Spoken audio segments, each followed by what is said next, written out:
नमस्कार। Programme 8 PM में एक बार फिर आपका स्वागत है और मैं उदर्शपाल गुप्ता। आज पहले फेज का मतदान पूरा हो गया। जहां तक हम जम्मू कश्मीर की बात करें तो जम्मू कश्मीर में उधमपुर कठुआ जो कॉन्स्टिट्यूंसी है वहां फर्स्ट फेज में आज मतदान था। 6 बजे तक मतदान चल रहा था क्योंकि 6 बजे तक जो लोग अंदर आ चुके थे मत केंद्र के अंदर उन्होंने अभी मतदान करना था। लेकिन जो 6 बजे तक रिपोर्ट जो हमारे पास आई है वो 5 बजे की तैयार हुई थी। तब तक 65.8% जो है पोलिंग हो चुकी थी। लेकिन लग रहा है कि ये पोलिंग जो है 70 के ऊपर जाएगी। अभी तक जो आधिकारिक तौर पे हमें कोई सूचना ऐसी मिली नहीं, क्योंकि जो इलेक्शन कमिश्नर है वो भी इंतजार कर रहा है कि जब तक उनके पास पूरी रिपोर्ट ना आ जाए। अभी प्रेस को उन्होंने कोई चीज रिलीज नहीं की है, अभी इंतजार कर रहे हैं। लेकिन जब पूरी रिपोर्ट हमारे पास आती है कॉन्स्टिट्यूंसी वाइज की तरफ कहाँ कहाँ पोलिंग हुई है वो हम डिटेल्स आपके साथ फिर शेयर करेंगे। लेकिन इस वक्त जो है वो यही है कि 65.8% जो है पोलिंग हुई है, लेकिन वो 5 बजे तक की थी। रिपोर्ट हमारे पास 6 बजे, चार्ट जो है 6 बजे तैयार हुआ था। 6 बजे वाला भी चार्ट अभी तैयार नहीं हो पा रहा, क्योंकि रिकॉर्डिंग करने तक की बात कर रहा हूं मैं, क्योंकि बहुत से जो वोटर है 6 बजे के बाद भी जो अंदर आ चुके हैं अभी वो मतदान करेंगे। जब तक उनका कंप्लीट नहीं होगा तब तक रिपोर्ट तैयार नहीं होगी। लेकिन हम पूरे दिन की बात करें तो ये मत जो है आज जितने भी मतदान केंद्र थे जहां हमें पीसफुल पोलिंग हुई है, कोई भी ऐसी घटना नहीं घटी जिसकी हम बात कर सके। बहुत अच्छा इंतजाम था। जहां तक इलेक्शन कमीशन की बात करें बहुत अच्छा इंतजाम था। हर पोलिंग बूथ के ऊपर उन्हें पानी पीने के लिए, पानी जो नहीं चल सकते थे उनके लिए व्हील चेयर्स थी, जो औरतों के लिए, महिलाओं के लिए बिल्कुल अलग बूथ बनाए हुए थे। मतलब किसी किस्म की किसी को मतदान करने में दिक्कत नहीं आ रही थी। सुबह बारिश थी, बारिश की वजह से थोड़ा धीमी गति से बाहर से निकले लोग बाहर निकल रहे थे। लेकिन बारिश के बीच बीच में जब बारिश बंद हो जाती थी तो लोग बहुत से घरों से बाहर निकल रहे थे और बाद में एक अच्छा खासा भीड़ दिखाई दी हर पोलिंग बूथ के अंदर। लोगों में जोश था। लेकिन जिस तरह से लग रहा है कि अगर हम रात को देर रात तक जब हमें पता चलेगा कंप्लीट, लगेगा कि इस बार जो है पिछले से जो इलेक्शंस थे लगभग उससे कुछ ना कुछ ज्यादा ही वोटिंग परसेंटेज नजर आएगी। और सबसे ज्यादा जो वोटिंग परसेंटेज है जो अभी तक दिखा है वो कठुआ में हुई है। कठुआ में हुई है और बाकी दूर दराज के क्षेत्र जो है वहां भी अच्छी खासी, इंद्रवल में अच्छी खासी पोलिंग हुई है और भी बहुत से इलाके हैं। कुल मिला के हम ये कह सकते हैं कि एक पीसफुल पोलिंग हुई है और जितने भी वहां कैंडिडेट हैं उनका भविष्य जो है ईवीएम में बंद हो गया है। हालांकि सभी अपने अपने कैंडिडेट की जीत के दावे कर रहे हैं। जीत किसकी होगी वो तो 4 तारीख को ही पता चलेगा।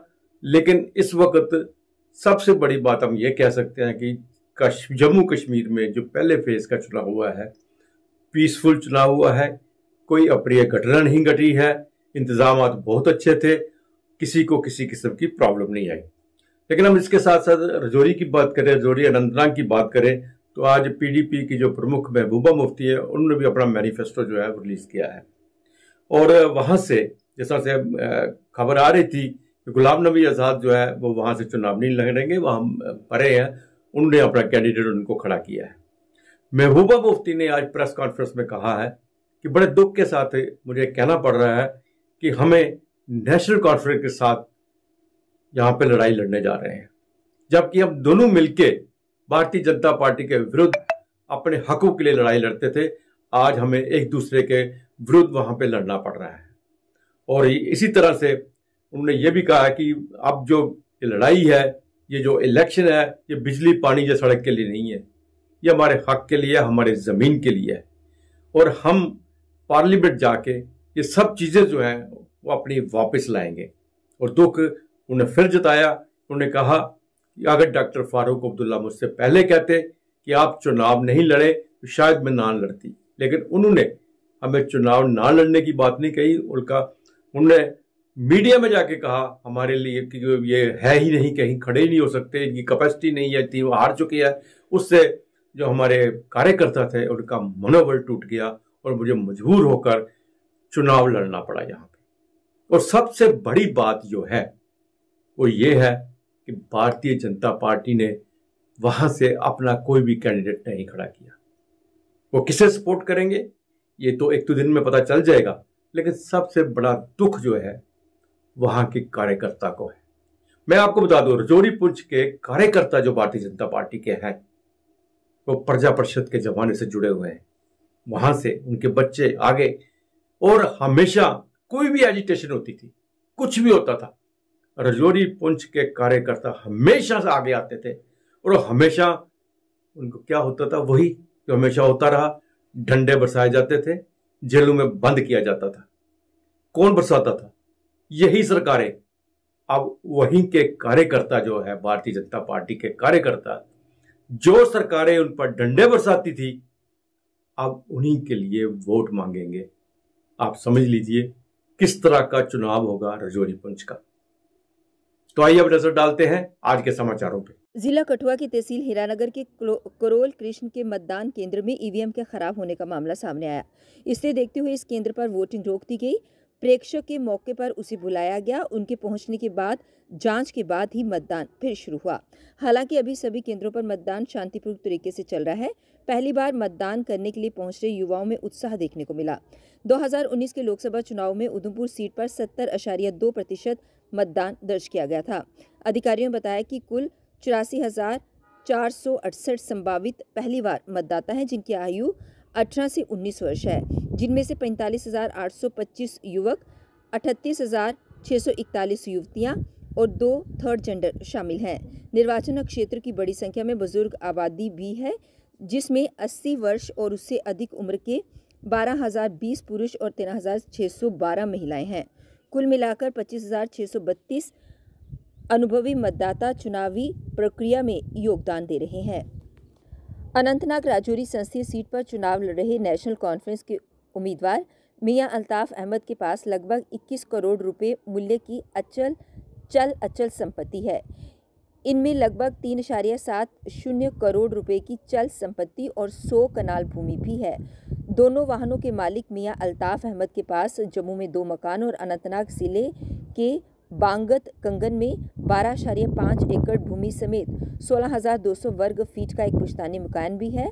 वर्ष 2008 में जब अल्ताफ ने विधानसभा चुनाव लड़ा था, तब उन्होंने राजौरी के कालाकोट में लगभग 4.5 एकड़ जमीन भी दिखाई थी। जम्मू कश्मीर विधानसभा में 5 बार विधायक रह चुके मियां अल्ताफ पहली बार लोकसभा चुनाव लड़ रहे हैं। अपने नामांकन पत्र के साथ उन्होंने जो शपथ पत्र जमा कराया है, उसमें उन्होंने वर्ष 2022-23 के दौरान अपनी आय 21.91 हजार दर्शाई है। जम्मू कश्मीर के कारगिल और लद्दाख में आज सुबह भूकंप के झटके महसूस किए गए। रिक्टर पैमाने पर भूकंप की तीव्रता 3 आंकी गई। जम्मू कश्मीर में बार बार आ रहे भूकंप के चलते लोगों में दहशत का माहौल बना हुआ है। गुरुवार रात जम्मू कश्मीर के किश्तवाड़ में भूकंप आया। इस दौरान रिक्टर स्केल पर इसकी तीव्रता 4 मापी गई। बीती रात 8:52 पर किश्तवाड़ की धरती डोली। बार बार भूकंप के झटकों से लोगों में दहशत बन गई है। वहीं जानकारी के अनुसार किसी के हताहत होने की कोई खबर सामने नहीं आई। राष्ट्रीय भूकंप विज्ञान केंद्र ने इसकी जानकारी साझा की है। अचानक आए भूकंप से लोग अपने घरों से निकलकर बाहर खड़े हो गए। वहीं इस दौरान किसी के हताहत होने की कोई सूचना नहीं आई। किसी भी प्रकार की जानमाल का नुकसान नहीं हुआ है। वहीं कांगड़ा में भी झटके महसूस किए गए। पंजाब में जारी किसान आंदोलन की मार दूसरे दिन भी रेल यातायात पर पड़ी। गुरुवार को जम्मू से कानपुर सेंट्रल के बीच चलने वाली ट्रेन संख्या 12470 रद्द रही, जबकि शुक्रवार को श्री माता वैष्णो देवी कटरा से नई दिल्ली के बीच चलने वाली ट्रेन संख्या 22478 को भी रद्द कर दिया गया। इसके अलावा बाड़मेर से जम्मू के बीच चलने वाली ट्रेन संख्या 14662 नई दिल्ली तक ही आई और वहीं से वापस बाड़मेर लौट गई। इसके साथ ही तिरुपति से जम्मू तवी के बीच चलने वाली रेलगाड़ी को अंबाला, चंडीगढ़, साहनेवाल के रास्ते जम्मू तवी लाया गया, जबकि नई दिल्ली से श्री माता वैष्णो देवी कटरा आ रही ट्रेन संख्या 22461 को नई दिल्ली, जाखल, दूरी, गिल के रास्ते अपने गंतव्य तक पहुंचाया गया। पूर्व मुख्यमंत्री उमर अब्दुल्ला ने शुक्रवार को कहा कि गृह मंत्री अमित शाह का ये बयान है कि वे मौजूदा लोकसभा चुनाव में कश्मीर क्षेत्र से उम्मीदवार नहीं उतारेंगे। भाजपा की स्पष्ट स्वीकृति है कि वह 5 अगस्त 2019 के बाद कश्मीरियों का दिल जीतने में विफल रही। जब बीजेपी ने 2019 में हुए चुनावों में अपने उम्मीदवार उतारे, तो आज वे कश्मीर घाटी से उम्मीदवार खड़ा करने से क्यों भाग रहे हैं? यदि गृह मंत्री अमित शाह कह रहे हैं कि वे कश्मीर से उम्मीदवार नहीं उतारेंगे तो इसका मतलब है कि भाजपा की स्पष्ट स्वीकृति है कि पार्टी कश्मीरियों का दिल जीतने में विफल रही है। 2019 में बीजेपी ने तमाम सीटों पे उस वक्त उम्मीदवार उतारे थे। इस बार अब होम मिनिस्टर साहब कहते हैं कि हम पहले लोगों के दिल जीतेंगे और फिर जो है उम्मीदवार खड़ा करेंगे। तो इसका सीधा ये मतलब है कि वो लोगों के दिल जीत नहीं पाए, कि 2019 के फासला जो है उससे लोग ज़्यादा नाराज़ हुए, उनसे ज़्यादा दूर हुए। और अब हमारी कोशिश ये रहेगी कि हमारे जो 3 उम्मीदवार हैं, साउथ कश्मीर से, सेंट्रल कश्मीर से, नॉर्थ कश्मीर से, कि हम ज़्यादातर जो वोटर हैं उनको अपनी तरफ लाने में जो है कामयाब हो जाएं। कठुआ के मतदान केंद्र पर उधमपुर लोकसभा सीट के निर्वाचन अधिकारी राकेश मनहास भी कतार में लगे। उन्होंने मतदान किया और लोगों से बढ़ चढ़कर मतदान करने की अपील भी की। पोलिंग स्टेशन है, आप देख रहे हैं, 3 पोलिंग स्टेशन हमारे आसपास हैं और जितने यहाँ पे लोग आज यहाँ पे इकट्ठे हुए हैं, लोगों का उत्साह देख के बहुत ही अच्छा लग रहा है कि जो पिछले इतने टाइम से हम लोग जो तैयारी कर रहे थे आज मतदान की, और मतदान की तैयारी, स्वीप एक्टिविटी, लोगों को एजुकेट करना वोट डालने के लिए, इलेक्टोरल रोल का प्योरिफिकेशन, और ख़ास तौर से जो पोलिंग बूथ हमने सेटअप किए हैं उसमें आज इतनी भारी भीड़ देखकर एक बहुत ही अच्छा उत्साह लोगों में दिख रहा है और ये बड़ी एक खुशी की बात है। अभी तो पोलिंग का 1.5 घंटा ही हुआ है और ऐसा पता चल रहा है, मैं अंदर बात भी कर रहा था कि काफ़ी लोग ऑलरेडी, जितने वोटर हैं यहाँ पे पोलिंग बूथ में, ऑलरेडी वोट डाल के जा चुके हैं। तो मेरी बाकी भी जितने हमारे लोग हैं, वोटर हैं, उनसे यही अपील है कि वो भारी मात्रा में सामने आएँ और अपना जो उनका हक है मतदान करने का उसको ज़रूर निभाएं और आके अपना वोट ज़रूर कास्ट करें। वोट डालना एक पोलिंग स्टेशन में एक बहुत ही सरल कार्य है। तकरीबन 10 से अगर लाइन रहती है बाहर, फिर भी 15 से 20 मिनट में आप अपना वोट डाल के घर वापस जा सकते हैं। तो ये 15 से 20 मिनट कोई बहुत बड़ा टाइम नहीं है वोट डालने के लिए, तो उसमें हम लोग कोई लापरवाही ना करें।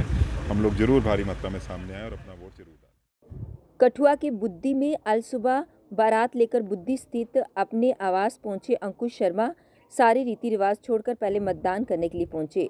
अंकुश ने कहा कि अभी बारात घर पहुंची है, लेकिन बाकी रीति रिवाज करने से पहले अपना फर्ज निभाने के लिए आया हूं। उन्होंने कहा कि लोकतंत्र को मजबूत बनाने के लिए हर वोट जरूरी है। उधमपुर शहर में दूल्हा दुल्हन ने मतदान किया। दुल्हन ने अपने गृह प्रवेश टिकरी में मतदान किया तो वहीं दूल्हे ने उधमपुर शहर में अपने मतदान केंद्र पर पहुंचकर वोट डाला। दोनों ने कहा कि वे अपने जीवन के नए अध्याय की शुरुआत करने जा रहे हैं, तो ऐसे में देश के नए अध्याय की शुरुआत में वो कैसे पीछे रह सकते हैं।